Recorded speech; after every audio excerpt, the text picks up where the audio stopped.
Eh, Buenas madrugadas, señores. Mm,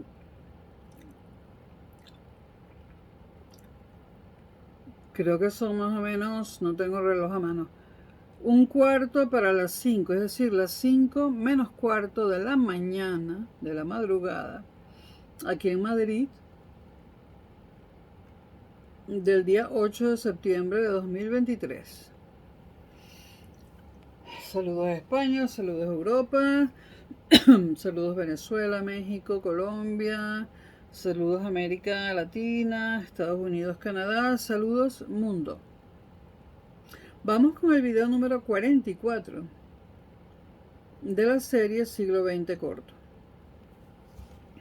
Y luego de haber hablado de América Latina, vamos a hablar de Asia. En Asia nos encontramos con el dinamismo de los dragones asiáticos, como se les llamó por un lado, países que crecieron muy rápidamente y a una velocidad vertiginosa, frente a las persistentes masas de miseria que también hay en Asia. Bueno, allá vía estamos en el siglo XX. A lo largo del siglo XX, la historia de Asia estuvo marcada por 4 factores esenciales y los he puntualizado. Factor número 1, estamos hablando de Asia y del siglo XX. Factor número 1, la expansión del comunismo. Factor número 2, la persistencia de la pobreza en amplias zonas del continente. Factor número 3, la extensión del autoritarismo político. Y factor número 4, la fuerza expansiva del modelo de desarrollo capitalista japonés. Esos son los 4 factores esenciales que marcan la historia de Asia durante el siglo XX. La fuerza expansiva del modelo capitalista desarrollado por Japón, y yo lo vi surgir, tengo edad para verlo surgir, para pensar incluso que se iba a convertir en la primera potencia mundial. Lo que logró Japón fue una hazaña, dado su pequeño territorio, un archipiélago además inestable, donde confluyen cuatro placas geológicas de estas que producen terremotos, poco terreno, un territorio pequeño donde no se puede implementar la ganadería, donde la agricultura es limitada. Bueno, los japoneses tomaron lo que tenían y le sacaron un provecho que todavía hoy asombra. Y asombrará siempre, comparado con países riquísimos, y pongo el ejemplo de Venezuela, que no han logrado nada. Bueno, este desarrollo del Japón a través de un modelo capitalista dio lugar durante los años 70 y 80 a un proceso de desarrollo regional muy llamativo, que situó a muchos países del área en el ámbito propio del mundo desarrollado, porque la existencia de Japón en ese lugar impulsó a otros países cercanos y los llevó también al éxito dentro del modelo capitalista.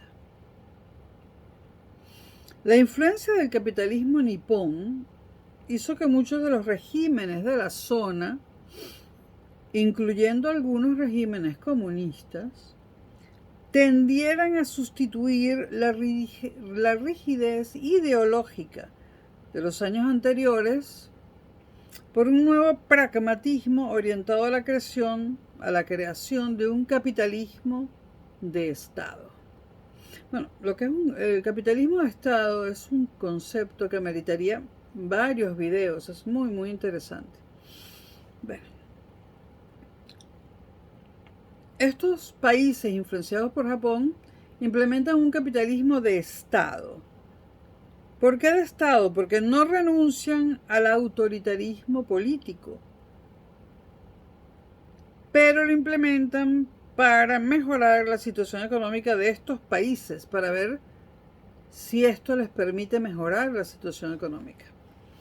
La experiencia más llamativa a esta tendencia general la constituyó Corea del Norte, que no quiso hacer ningún cambio, ni sumarse a la ola capitalista, ni a las mejoras económicas, ni nada, sino la brutal dictadura personal de Kim Il-sung mantuvo al país en unas condiciones de aislamiento y pobreza extremas.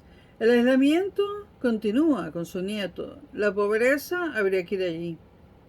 Pero no es un país rico. Es un país rico en armas. Un país militarmente muy bien apertrechado. Pero no es un país rico. Un país rico tiene que ser siempre un país donde la gente viva bien. Y no donde el ejército sea poderosísimo y nadie tenga que comer. Repito, el aislamiento de Corea del Norte no nos permite saber mucho más al respecto. El ejemplo básico de esta evolución, influida por lo que veían que pasaba en Japón, fue China. La década de los 70 estuvo marcada por factores esenciales. Dos, básicamente. El primero, el recuerdo amargo de la llamada Revolución Cultural, emprendida en los años 60 y cuyo resultado había sido un completo fracaso. Y en segundo lugar, o por otro lado, la muerte de Mao Zedong y el declive casi instantáneo del maoísmo como doctrina política. En septiembre de 1976 murió el llamado Gran Timonel que conducía al país, lo que originó una dura lucha por el poder entre el grupo de los cuatro, por un lado, entre los que se encontraba la viuda de Mao y que mantenían la vigencia de los principios de la revolución cultural, y por otro lado, sectores más pragmáticos que querían establecer una estructura política fuerte pero flexible, que permitiera emprender a China, al país, una verdadera modernización económica. Tras la muerte de Mao, el poder pasa a manos de Hua Guocheng, un dirigente grisáceo del Partido Comunista que apenas contaba con apoyos y que fue incapaz de frenar el ascenso de Deng Xiaoping, verdadero líder de esa línea pragmática que acabó por triunfar y artífice del cambio de rumbo emprendido por el gigante asiático a través de las conocidas como 4 modernizaciones. Las 4 modernizaciones que implementó Deng Xiaoping. La primera, la modernización económica. La segunda, la modernización agrícola. La tercera, la modernización científica y tecnológica. Y la cuarta, la defensa nacional. Frente a la ideologización extrema que existía en los años de Mao, China se acomodó con Deng Xiaoping a un nuevo pragmatismo de relegitimación de la dictadura comunista a partir de su desempeño económico. Deng Xiaoping quería darle legitimidad al comunismo, al sistema comunista, mostrando un desarrollo económico impresionante. Una cosa que, digamos, logró. El objetivo fue mantener el sistema político intacto, ya lo dijimos, pero asumiendo una vía de apertura capitalista que sacara al país de las condiciones de atraso y pobreza en las que se encontraba. 3 fueron las principales reformas. primero estaban las 4 modernizaciones que ya mencionamos y ahora están las reformas. La primera, la sustitución de los programas de industrialización basados en el desarrollo de la industria pesada y en las grandes infraestructuras por planes de estímulo de la pequeña industria de bienes de consumo, que son, valga la redundancia, los que consumen los ciudadanos. Se puede hablar de ciudadanos en un país como China, pero bueno. En segundo lugar, permitir que los excedentes, y esto es muy importante, que los excedentes de la producción agrícola, lo que sobre, pudieran ser comercializados por los campesinos directamente en el mercado. Esto es muy importante porque entonces esto hace que los campesinos quieran producir más y mejor para que haya excedentes y de calidad y poder ganar algo de dinero por fuera del sistema. Los incentivos salariales, esto es un tipo de incentivo salarial, podríamos decir indirecto, siempre son positivos. Y en tercer lugar, introducir el principio de autonomía en la gestión de las empresas públicas. O sea, de la empresa que se ocupen los que están allí, manejando la empresa, no un gobierno que está encerrado en un palacio de concreto, por ejemplo. Repito, introducir el principio de autonomía en la gestión de las empresas públicas, que después, además de pagar una cuota al Estado, podían reinvertir sus beneficios en su propio desarrollo. Es decir, los gerentes de la empresa, aunque fuera pública, le pagaban la cuota que el Estado exigía y luego lo que sobraba lo reinvertían de la forma que pensaran que era la más adecuada en la infraestructura de la empresa o en cosas que necesitase la empresa. En definitiva, la reforma se encaminó a introducir mecanismos de mercado y de propiedad privada en la gestión económica, limitando la intervención centralizada del Estado. Las reformas estimularon el crecimiento económico, mejoraron notablemente el sistema de rentas de los campesinos y permitieron a los ciudadanos aumentar significativamente su nivel de vida. Obviamente el crecimiento introdujo una creciente diferenciación social, porque cuando tú das estímulos a la productividad, aunque sean indirectos, como en este caso, siempre hay gente que se esfuerza más que otra y empieza a haber diferencias sociales. Por lo tanto, el crecimiento, como ya dijimos, introdujo una creciente diferenciación social y una más dinámica movilidad interna, movilidad dentro de las clases sociales. Pero en líneas generales permitió a millones de personas salir de las condiciones de extrema pobreza en las que se encontraban. Para asegurar el crecimiento, las autoridades chinas asumieron una política antinatalista dura, control de la natalidad, basada en la política del hijo único. Duro, esto también lo hizo Cuba, que limitó la descendencia a un solo hijo, salvo para las minorías étnicas, para quienes no existía limitación alguna, o en el mundo rural, que en determinadas circunstancias podían tener un segundo hijo si el primero era niña, pero tenían que pedir permiso al Estado.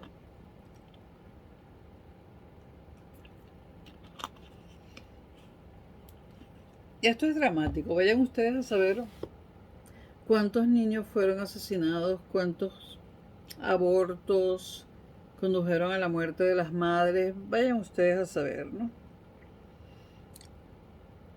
Está muy bien que China se haya desarrollado económicamente, pero la libertad es esencial para el ser humano. La liberalización de la economía y la apertura al exterior, seguimos hablando de la China, se completaron con un proceso de restauración nacional basado en la devolución de los enclaves que todavía continuaban sometidos a dominación colonial. Y esto lo hace para congraciarse con el mundo. Para eso lo hace la China. En diciembre de 1984, China llegó a un acuerdo con Gran Bretaña para la restitución completa de Hong Kong en 1997, con el compromiso de mantenimiento del sistema político, económico y social de la isla. Meses después, el acuerdo se cerró con Portugal, para la devolución de Macao en 1999. La fórmula de devolución dio origen al lema "Un país, dos sistemas", que hacía referencia a la posibilidad de compaginar una estructura política comunista con una estructura económica de tipo capitalista y de respeto de las libertades individuales, que a nadie escapaba. Tenía como designio final convencer a Taiwán de su reingreso a la soberanía política china, cosa que todavía no ha sucedido. Últimamente Taiwán ha estado mucho en las noticias. El desarrollo y la liberalización política animaron la aparición de sectores de oposición democrática, especialmente entre los estudiantes en la China, que protagonizaron en 1989, y me acuerdo perfectamente, una gran manifestación a favor de la democracia y los derechos humanos en el centro de Beijing, en la tristemente célebre plaza de Tiananmen. Esta manifestación fue violentamente reprimida por el ejército. El número real de muertos es una incógnita. China solo reconoció 400 y las cifras más extremas dicen que llegó a más de 3.000. Cifras informales, ¿no? Políticamente, la matanza de Tiananmen produjo un fuerte reflujo conservador. El Partido Comunista logró frenar las demandas democratizadoras, pero a costa de un desprestigio internacional absoluto, después de Tiananmen, solo matizado por los intereses que suscitaba su condición de enorme mercado potencial. Frente al fracaso soviético, es decir, la caída de la Unión Soviética y la caída de las democracias del este de Europa, la represión de la plaza Tiananmen lanzó un mensaje muy claro al mundo. La economía y la política iban a seguir caminos paralelos y no convergentes, es decir, seguía el modelo doble: comunismo en lo político, capitalismo en lo económico. Y cualquier posibilidad de operar en el mercado chino conllevaba la obligación de asumir y no cuestionar esa doble realidad.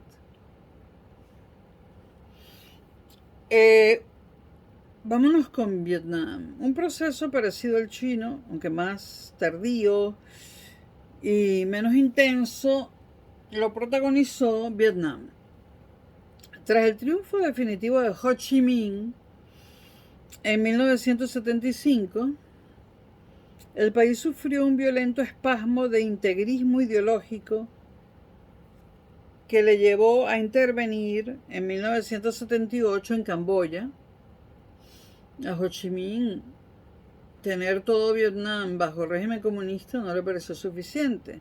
En el 78 interviene en Camboya contra el gobierno genocida de Pol Pot y los prochinos Khmeres rojos, responsables directos de la muerte de casi 2 millones de personas en 3 años. Bueno, interviene, pero en regímenes peores que el de él, ¿no?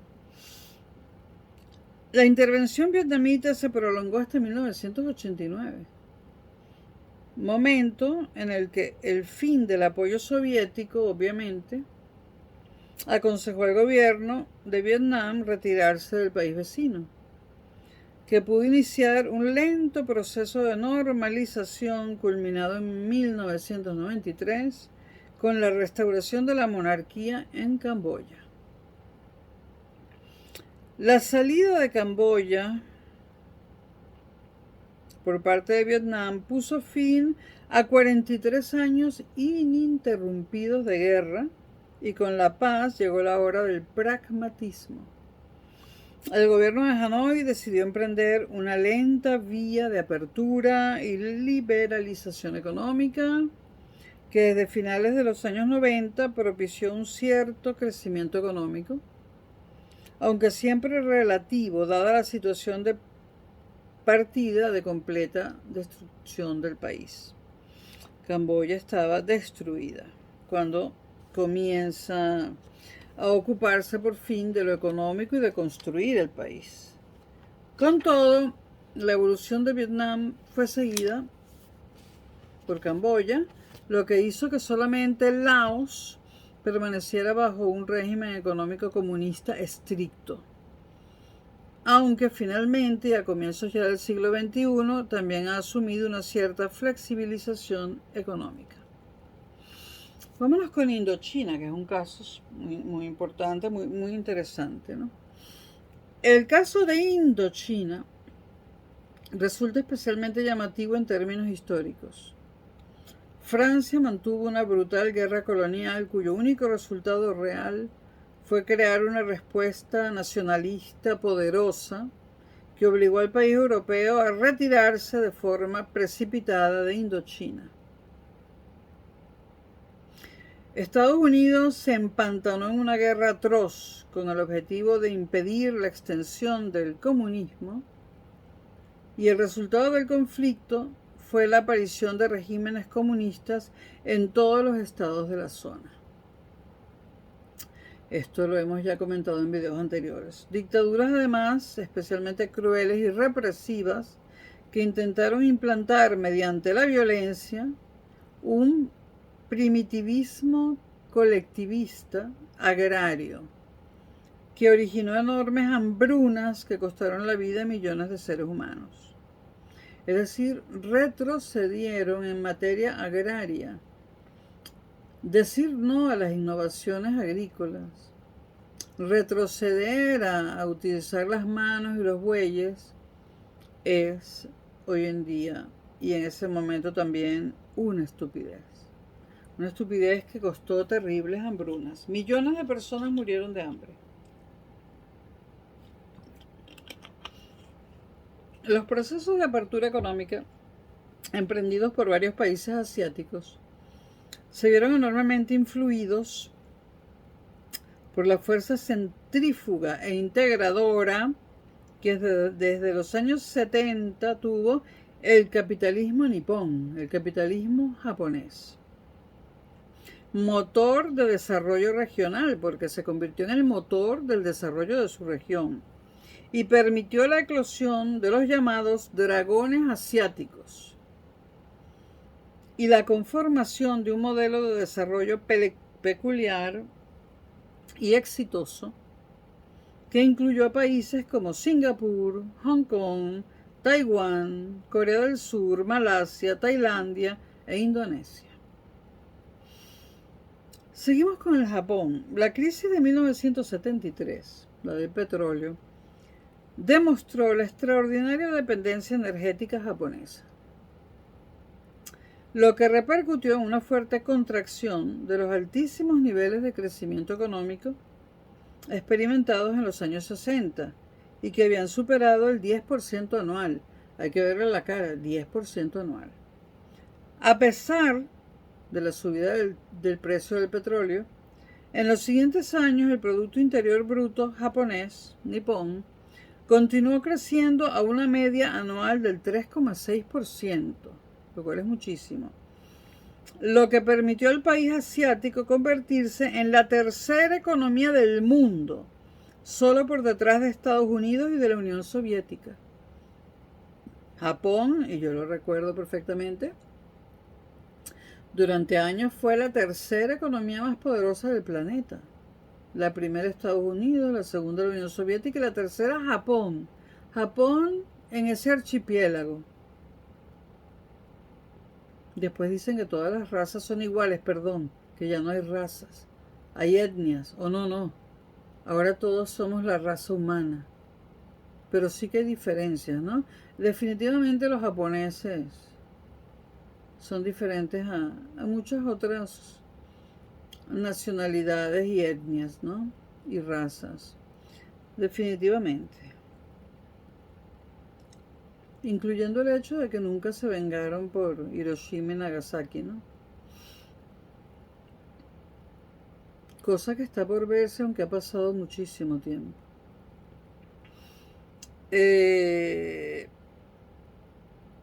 Japón se sitúa, repito, en el tercer lugar, en la tercera economía del mundo, con un volumen bruto que representaba el 60% del Producto Interno Bruto norteamericano.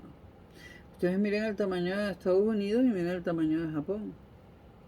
Crecía más que los Estados Unidos, superando a todas las economías europeas, incluyendo la alemana. Se le llamó el milagro japonés y se basó en un modelo de producción de alta tecnología y alto valor añadido o alto valor agregado, orientado a la exportación. ¿Quién no ha tenido cosas de marca Sony, Toyota, larguísimo, etcétera, Hitachi? Bueno, lo que le permitió acumular grandes superávits comerciales que convirtieron a Japón en un potente inversor internacional. Además, invirtió internacionalmente, con un volumen en 1990 de 300.000 millones de dólares. Y a Tokio en la segunda plaza financiera del mundo, únicamente por detrás de Wall Street en Nueva York. Esta capacidad expansiva del capitalismo japonés le permitió actuar durante los años 70 y 80 como locomotora de crecimiento de la región Asia-Pacífico. Acabaron adoptando un modelo de desarrollo los demás países del entorno muy similar al japonés. Los aspectos esenciales de este modelo fueron los siguientes, ¿no? 7 aspectos, lo dividí en 7 aspectos. El primero, una gran capacidad de ahorro y una fácil conversión de ese ahorro en inversión productiva. No todas las nacionalidades ahorran de forma igual. Y esto lo sabemos.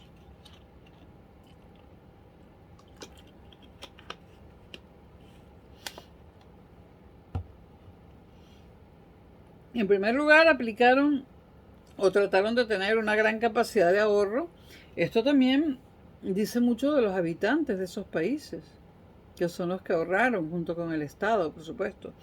Una gran capacidad de ahorro y una fácil conversión de ese ahorro en inversión productiva.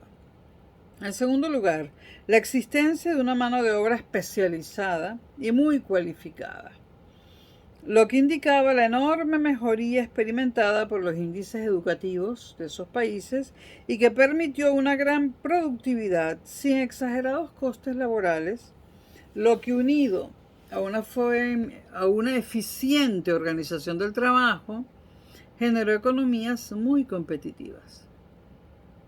En tercer lugar, una estructura financiero-empresarial fuertemente interrelacionada e interdependiente. Es decir, los bancos y las empresas privadas en la misma dirección, en la dirección del desarrollo del país, cosa que no sucede, por ejemplo, en Latinoamérica. Repito, una estructura financiero-empresarial fuertemente interrelacionada e interdependiente, capaz de mantener elevados niveles de liquidez y solvencia empresariales a través de la articulación de enormes conglomerados oligopólicos.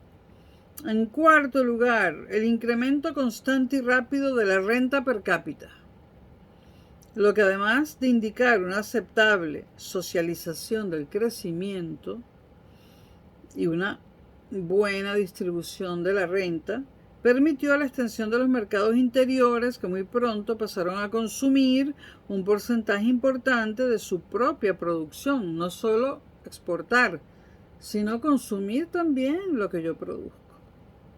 En quinto lugar, la fuerte inversión en investigación, desarrollo e innovación, sin la cual hoy en día no vas a ninguna parte, que permitió un desarrollo tecnológico sin precedentes, que aplicado a la industria se convirtió en un instrumento de competitividad esencial para garantizar la fácil introducción de las producciones asiáticas en los mercados mundiales.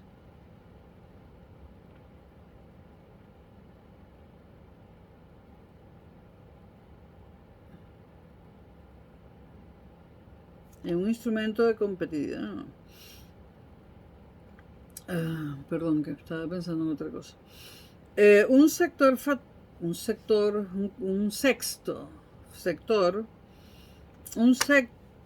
factor fue el enorme incremento de los intercambios regionales que a inicios de los años 90 se habían más que duplicado respecto al de 20 años antes, representando ya aproximadamente un 7,6% de todo el comercio mundial.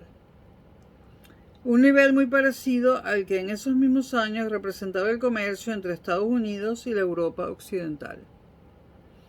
Y por último y séptimo factor, un sistema de economía de libre mercado, pero con una fuerte presencia del Estado, que asumió no solo el papel de agente dinamizador de la economía, sino también el de intermediario entre todos los sectores económicos, a través de una constante y permanente política de apoyo a las empresas nacionales.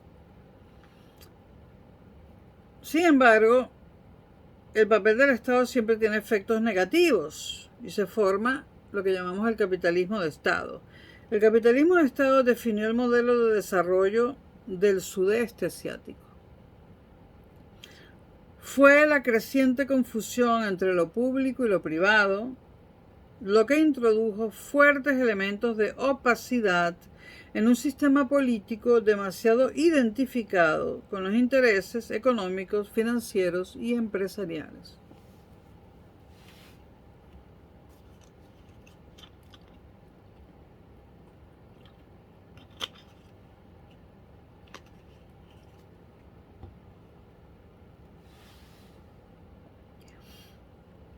Estos componentes permitieron a estos países obtener altos niveles de crecimiento, estas 7 cosas que hemos mencionado. Varios de ellos alcanzan y aún superan a muchos países considerados avanzados. Por ejemplo, entre el 65 y el 80, Singapur y Taiwán superaron tasas de crecimiento anual del 10%, lo que es una barbaridad.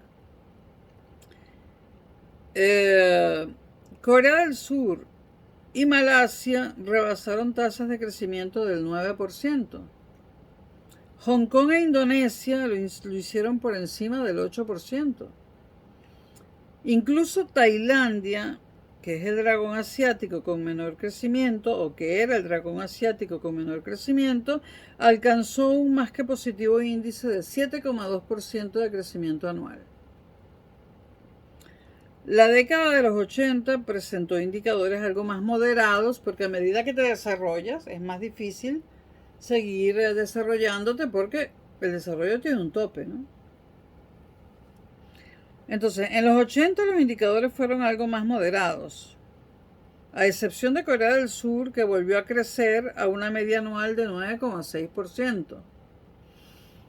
Corea del Sur es un gigante, económicamente hablando, comercialmente hablando.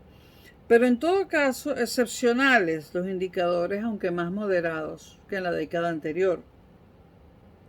Singapur creció al 6,6% anual, Hong Kong al 6,9% anual, Indonesia al 5,6%, Taiwán al 7,6%, Malasia al 5,7% y Tailandia al 7,9%.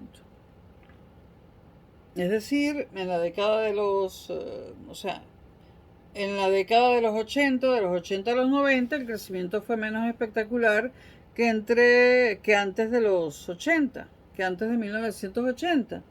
Pero esto no indica una desmejora, sino que todo tiene un tope.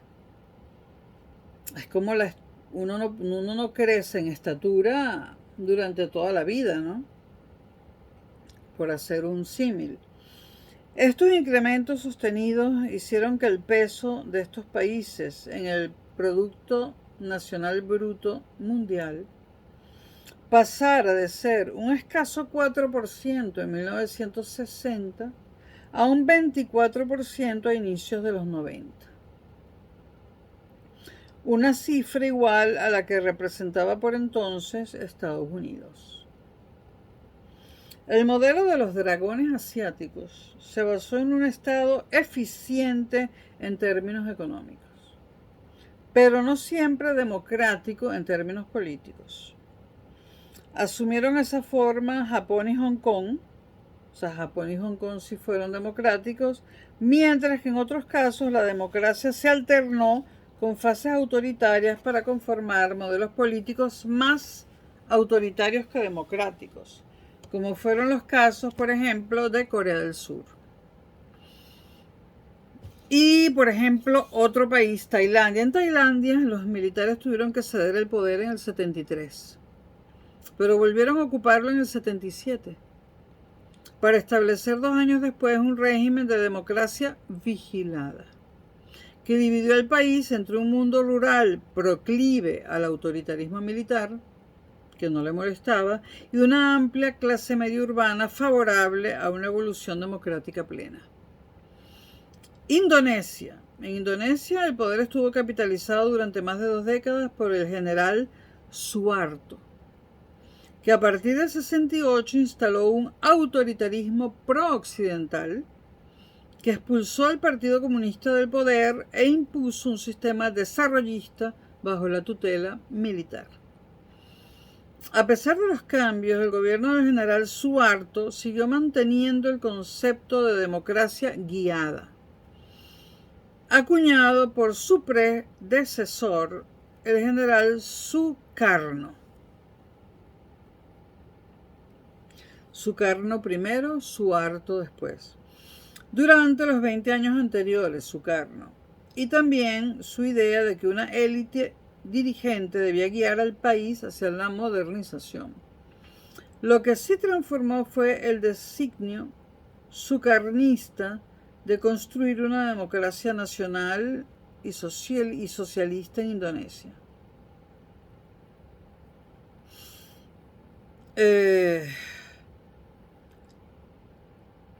Bueno, frente al dinamismo de los dragones asiáticos que acabamos de exponer, tenemos el Asia meridional,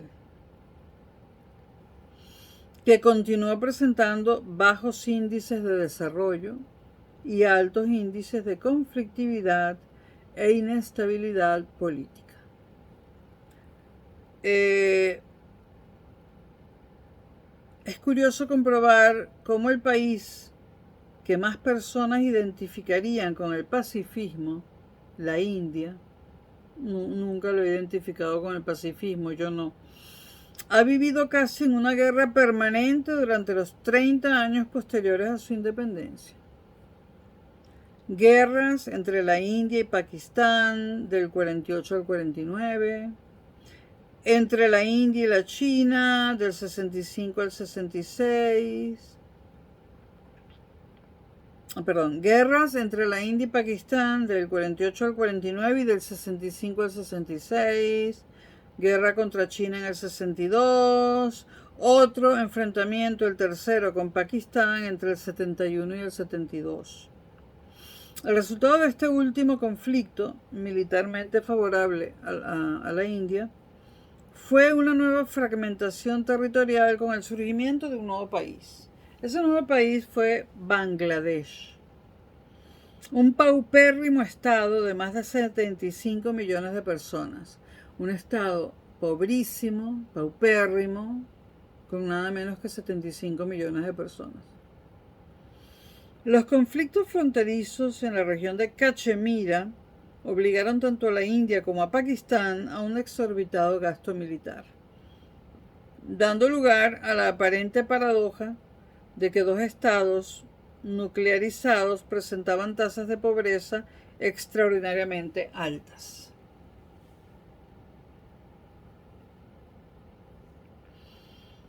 Sigamos con la India a ver qué pasó ahí. Los problemas territoriales expresaban en realidad la extrema complejidad social y religiosa de la India. El hinduismo, aunque muy mayoritario, el hinduismo es una religión.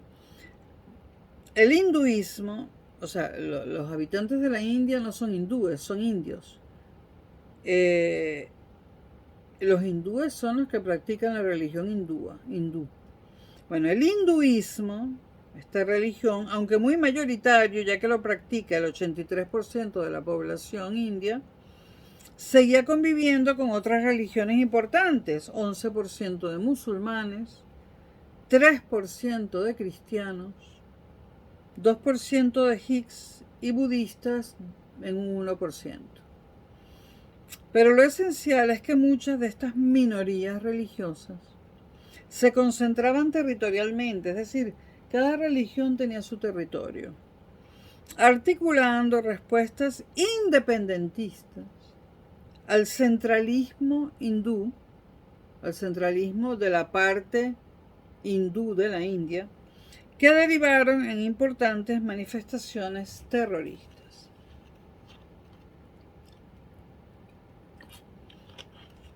La presidenta Indira Gandhi, por favor, no tiene nada que ver con Gandhi, es un apellido común en la India. La presidenta Indira Gandhi, yo lo recuerdo, asesinada a tiros, yo lo vi por sus propios guardaespaldas, lo vimos en la tele. La presidenta Indira Gandhi fue asesinada por terroristas sikhs en 1984. Y lo mismo le pasó a su hijo Rajiv Gandhi en 1991, asesinado por terroristas tamiles. Mientras la heterogeneidad religiosa ponía en riesgo la integridad territorial de la India, la primacía del hinduismo y del sistema de castas en el que éste se asienta ponía en riesgo la cohesión social y los elementales principios democráticos en los que se basaba la estructura política del país. La lucha oficial contra la discriminación de castas tuvo resultados limitados, sobre todo en el mundo rural.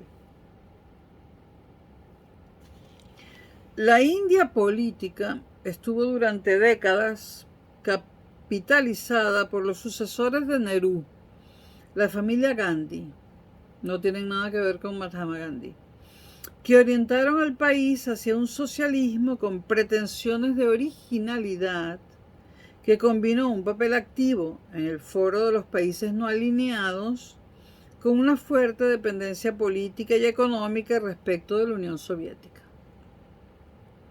El resultado de este socialismo a la India fue muy mediocre, lo que llevó en 1991 a buscar una nueva orientación basada en la liberalización de la economía y una creciente integración en la economía internacional, que estimuló notablemente las exportaciones y el crecimiento económico. Aunque la India seguía siendo a comienzos de los 90 el país del mundo con mayor número absoluto de pobres. Y es que tiene muchísimos millones de habitantes.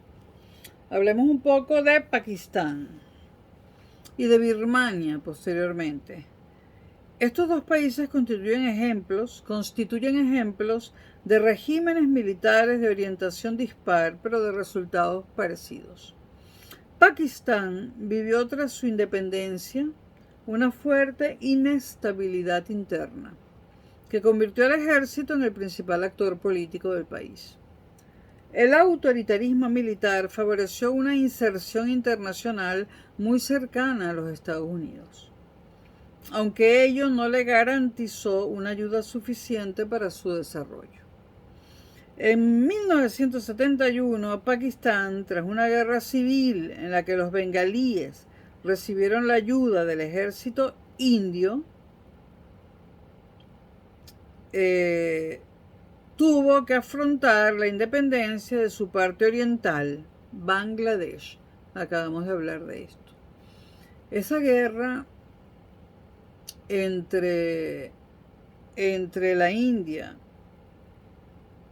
aunque realmente la India no estaba presente con soldados, sino que le dio ayuda a los bengalíes separatistas.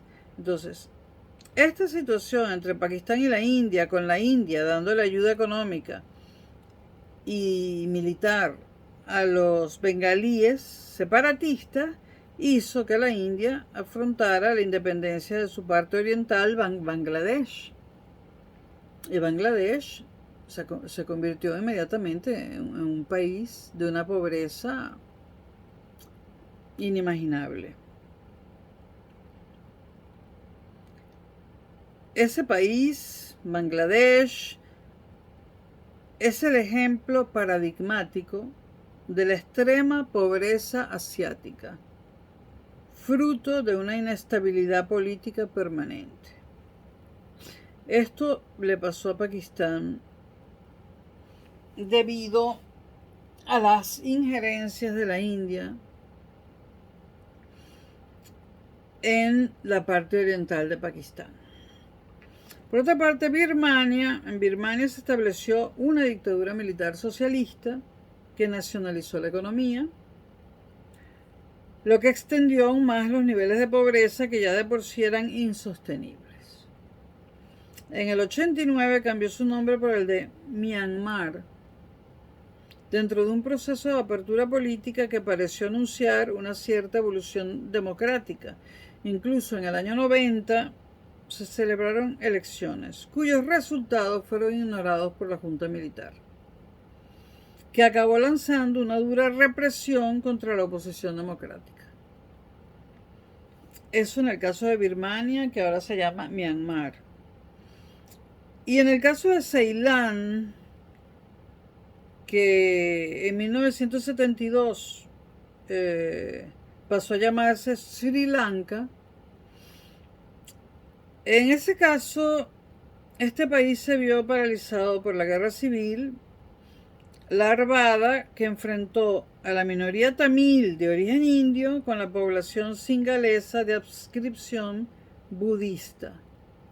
Singalesa con C, singalesa. La inestabilidad social impidió cualquier mínima posibilidad de desarrollo en Sri Lanka, aunque en Europa muchísima gente hace turismo en Sri Lanka. Parece que es muy barato ir. Bueno, y en el próximo video, el Oriente Próximo y el mundo árabe. Temas candentes siempre. Nos vemos próximamente.